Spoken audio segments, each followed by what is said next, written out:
আসসালামু আলাইকুম। আজকে আমি খুব সহজে রেস্টুরেন্ট স্টাইলে তান্দুরি চিকেন তৈরি করে দেখাবো।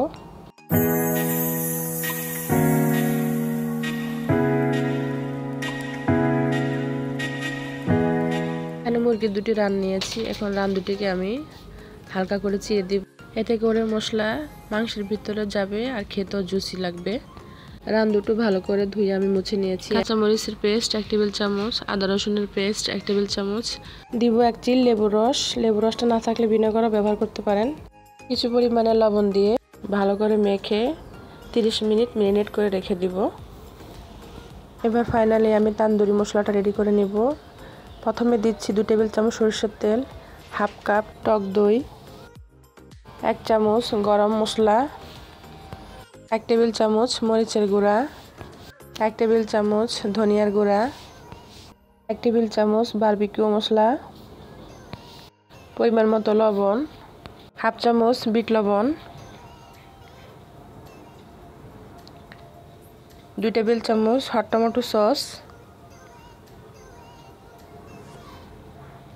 মশলা ভালো করে মিশিয়ে মশলার সাথে মুরগির মাংসটা ভালো করে মেখে আগের দিন নর্মাল ফ্রিজে ম্যারিনেশন করে রাখতে পারেন। এতে করে ম্যারিনেশনটা ভালো হয়। আমার হাতে সময় ছিল না, এজন্য আমি 1 ঘন্টার জন্য রেখে দিচ্ছি। প্যানে 1 চামচ ঘি দিচ্ছি। চিকেনগুলো দিয়ে 30 সেকেন্ড চুলার আঁচ হাইতে রেখেছি। এতে করে চিকেনের উপরে সুন্দর একটি কালার আসবে। 30 সেকেন্ড পর চুলার আঁচ মিডিয়ামে করে দিব। চিকেনের এক পাশ হয়ে আসলে আমি অন্য পাশ উল্টে দিব। একইভাবে 30 সেকেন্ড হাই হিটে রেখে পরবর্তী সময়ে চুলার আঁচ মিডিয়ামে রেখে চিকেনগুলো কুক করে নেব। ম্যারিনেশনের যে মশলা ছিল সেই মশলাগুলো আমি চিকেনের উপর ব্রাশ করে দিব।